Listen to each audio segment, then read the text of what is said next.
l'église de Vandeville. Chaque jour, des centaines de gens franchissent sa grande porte. Souvent pour une raison bien précise. Ils viennent confier leurs soucis personnels ou ceux d'un membre de leur famille. Ils repartent en laissant derrière eux une bougie allumée, symbole du souvenir de leur prière. À en juger aux innombrables ex-voto recouvrant les murs, l'intercession de Sainte Rita à Vandeville est efficace. L'ampleur est telle que tous les ans, le 22 mai, jour de sa fête, des pèlerins se mettent en marche pour lui rendre hommage. Mais d'où vient cette dévotion, ici à Vandeville? Quand et comment le pèlerinage a-t-il débuté?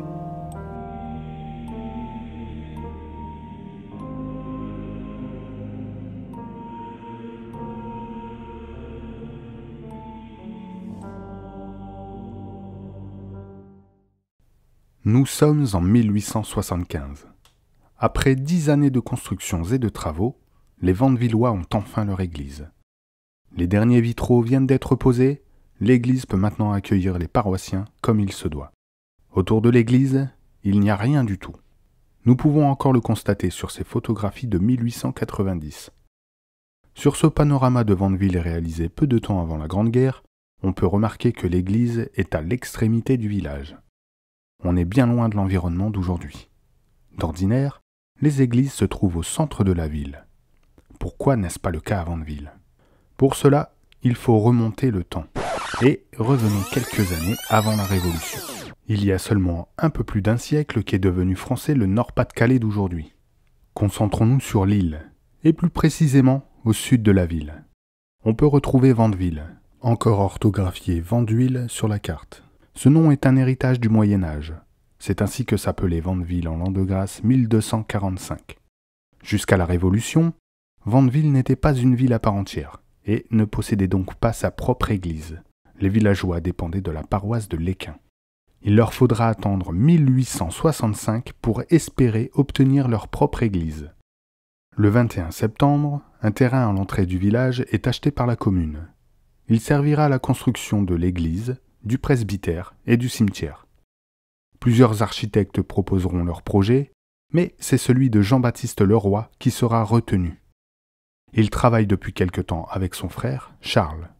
Ensemble, ils ont déjà plusieurs églises à leur actif. Et, visiblement, toutes ont un point en commun, leur ressemblance. La première pierre est posée le 2 avril 1866. L'église sera consacrée un an plus tard, le 29 octobre 1867. On la placera sous la protection de saint Heubert, un évangélisateur de notre région à la fin du IIIe siècle. Alors que tout dans cette petite paroisse semble calme, un événement inattendu va venir troubler cette tranquillité. Afin de mieux vous guider dans les événements que je vais vous raconter, j'ai décidé de suivre les prêtres qui en ont été les témoins et les acteurs. L'histoire du pèlerinage commence avec l'abbé Paul Dupuis. C'est un cas particulier parce qu'il n'a jamais été en contact avec la statue de Sainte Rita. Elle n'était pas encore arrivée. Quand il s'installa dans la paroisse en 1926, il était très attendu. Le village n'avait plus de curé depuis plusieurs mois. Les habitants semblaient apprécier ce jeune prêtre, mais la Providence avait-elle une idée derrière la tête? Au cours de la même année, Paul tombe malade et décède brutalement le 18 novembre 1926. Parmi les paroissiens, la stupeur règne. Ils sont de nouveau sans curé. Le mois suivant, c'est dans une paroisse encore endeuillée que s'installe l'abbé Henri du Mortier. Le mardi 6 mars 1928, Henri lit son journal dans le presbytère. Une petite annonce attire son attention. Une personne désire offrir à une paroisse de l'île une statue de Sainte Rita. L'abbé du Mortier y répond. Rita de Cassia est une jeune sainte, elle a été canonisée 30 ans auparavant. Mais les échos de ces miracles se font déjà entendre. Mais qui est Rita? Pour le comprendre, il faut se pencher sur sa vie, sur les souffrances qu'elle a endurées. Elle est née en 1381 à Roccaporena, près de Cassia, en Italie. Vers 16 ans, ses parents la marient de force à un homme colérique et violent. Sous ses coups, Rita voit s'envoler ses rêves de couvent. Plus tard, il lui demande pardon et se convertit. Mais il est assassiné dans la foulée. Quelques années après, c'est au tour de ses fils d'être emportés par la peste. Seule et en deuil, Rita revient à ses premiers amours, Dieu et le couvent. Elle demande à partager la passion du Christ et reçoit une épine de sa couronne sur le front. À cause de sa plaie, Rita vivra recluse jusqu'à la fin de sa vie. À 76 ans, sur son lit de mort, elle demande qu'on lui apporte une rose rouge. Dehors, c'est l'hiver, mais elle est exaucée.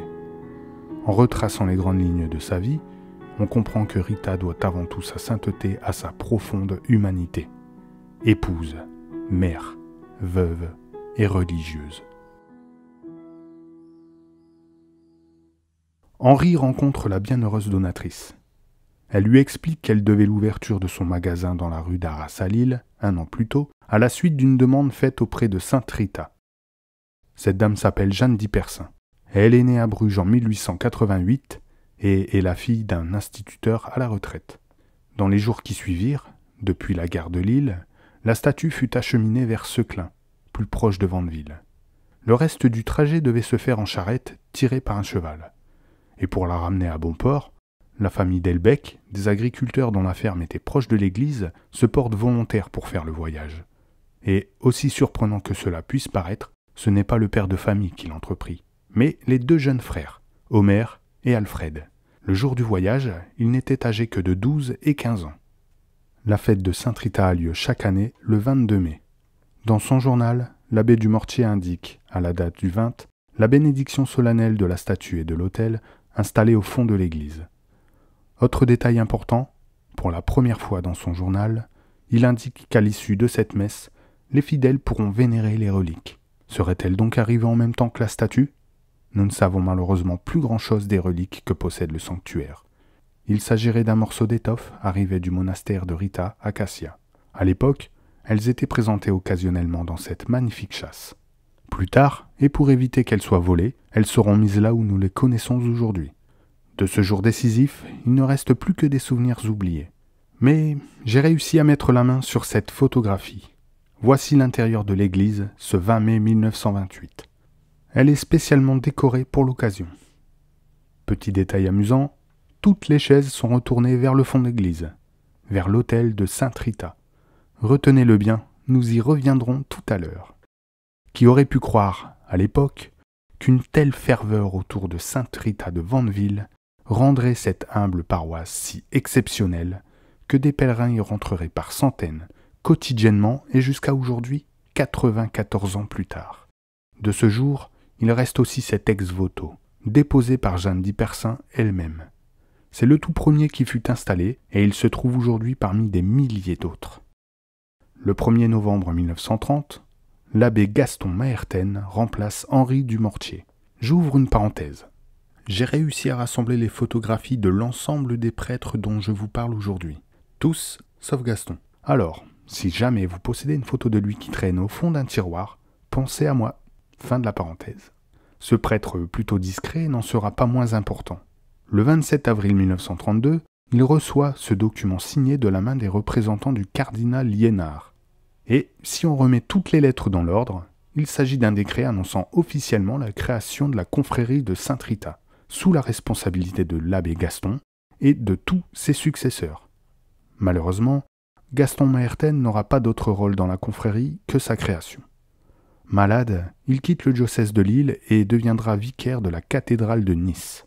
Toutefois, avant de partir, c'est lui qui instaurera la neuvaine annuelle que nous connaissons encore aujourd'hui. Avant cela, et depuis l'arrivée de la statue, la paroisse proposait aux pèlerins de réciter un triduum. Il s'agissait de réciter une prière pendant 3 jours, du 20 au 22 mai. Et avec la création de la confrérie, le triduum devint une neuvaine. Et la première eut lieu du 20 au 28 mai 1933. C'est donc sous l'abbé Émile Lincel que la confrérie accueillera ses premiers membres. Ce dernier, ainsi que son successeur, Alphonse Séruis, marqueront les esprits. Les paroissiens se souviendront longtemps de ces grands orateurs et de leurs homélies pleines d'esprit. En décembre 1943, au beau milieu de la guerre, arrive André Petitpré. En ces temps désespérés, les prières auprès de Sainte Rita se multiplient. Les ex-voto en témoignent encore aujourd'hui. Beaucoup remercient le retour d'un être cher. Pour les aider dans les prières, les pèlerins sont nombreux à demander des objets de dévotion. l'abbé André initie alors la vente d'objets dans la sacristie après les messes. Le 27 juin 1954, le père Louis Le Croard devient le curé de Vandeville. Jusqu'alors, les processions pouvaient encore faire le tour de l'église. Mais face à des pèlerins ignorant tout de la vie de Rita et en faisant une simple faiseuse de miracles, l'abbé Le Croard doit reprendre en main la vente d'objets. En 1955, le petit magasin situé sur le côté de l'église voit le jour. Désormais, c'est une équipe de laïcs qui est chargée de la vente. Et surtout, elle peut conseiller les pèlerins ayant une dévotion mal éclairée et souvent proche de la superstition.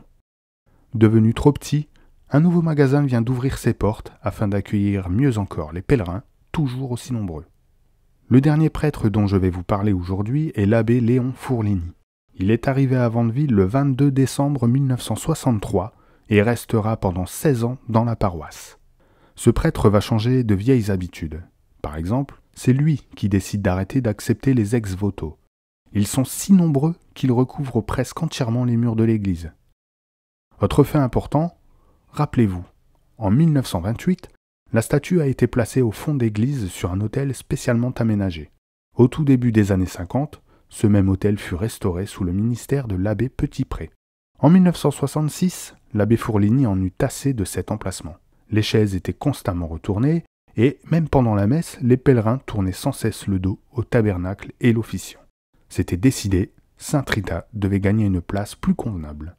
C'est donc en 1966 que notre sainte gagna la place que nous lui connaissons aujourd'hui. Et depuis, elle a eu la chance de connaître plusieurs décors différents. Les peintures d'origine sont restées jusqu'en 1975 environ.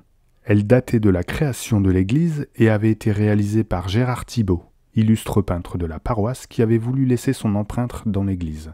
Les peintures actuelles datent de 2012 et rendent hommage à celles de M. Thibault. Aujourd'hui, Saint-Joseph occupe l'ancien autel de Rita. Et lorsque vous passez devant lui, la prochaine fois que vous quitterez l'église, pensez aux nombreuses personnes qui s'y sont agenouillées pour prier la sainte des causes impossibles. Faites de même et contemplez le bas-relief que plus personne ne remarque aujourd'hui. Il représente l'essence même de Rita, prendre soin des autres. Cette vidéo touche à sa fin. Comment en suis-je venu à vous parler du pèlerinage de Sainte Rita ? Il y a eu 2 événements importants dans ma vie liés à cette église. En mars 2013, le lendemain de l'élection du pape François, j'esquivais un rendez-vous chez le fleuriste avec ma femme et rentrais dans le sanctuaire de Vandeville. Éloigné de l'église depuis de nombreuses années et me posant beaucoup de questions sur ma foi, c'est face à Sainte Rita que je me suis réconcilié avec Dieu. C'est ce jour-là que j'ai décidé de me lancer dans la préparation au sacrement de la confirmation. Ensuite, il y a ma grand-mère. Elle était une grande fervente de la sainte des causes impossibles. Et d'aussi loin que je me souvienne, ma grand-mère aimait allumer une bougie à l'effigie de Rita pour nous accompagner dans toutes nos épreuves, aussi difficiles soient-elles. Et quelques mois après son décès, j'ai retrouvé un livret de prières lui appartenant. À l'intérieur, ces quelques mots écrits de sa main. Sainte Rita, priez pour Émile. Et une date, le 22 mai 1986, soit 2 mois avant ma naissance. En effet, la veille, ma mère rentrait à l'hôpital à la suite de complications lors de sa grossesse. Je vous laisse imaginer ô combien cette découverte piqua ma curiosité autour de ce lieu. Était-ce vraiment le hasard qui m'avait emmené dans cette église pour renouer avec ma foi ? Je ne sais pas. Aujourd'hui, lorsque je prie à Vandeville, je ne peux plus dissocier Sainte Rita de ma grand-mère. Il me plaît également de croire que l'endroit où je suis fut le même que là où, 35 ans plus tôt, ma grand-mère pria pour la vie de son petit-fils. Je vous résume cette histoire. Depuis quelques mois déjà, je prépare un roman autour de ma grand-mère, de Sainte Rita et du sanctuaire de Vandeville. J'ai hâte de le partager avec vous, mais ça, c'est une autre histoire.